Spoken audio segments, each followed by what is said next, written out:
Asahan na raw na bago matapos ang taon, mawawala ang mahabang pila sa MRT3.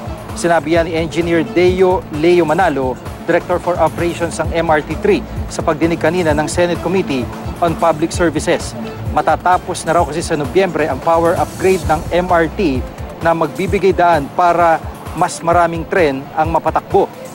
Sa ngayon, hanggang 20 tren na may tig-3 bagon lang ang kayang patakbuhin ng MRT tuwing peak hours. 500,000 pasaherong sumasakay sa MRT kada araw.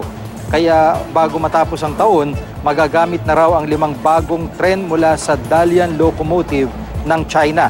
Pagtitiyak ni Manalo, ligtas itong magamit dahil compatible naman ang signaling system ng Dalian train at ang kasalukuyang MRT system. Sa ilalim ng pamumuno ni dating Transport Secretary Joseph Emilio Abaya, pinirmahan ang 3.8 billion peso contract sa pagkuha ng 48 bagon mula sa Dalian. Pagtitiyak ng dating kalihim, walang nakinabang at walang kalukuhan sa naturang kontrata. Malinis daw ang kanilang konsensya. Ginagarantiya ako sa inyo na wala akong nakinabang dito, walang kalokohan o ito, above board lahat, at malinaw ang konsensya namin.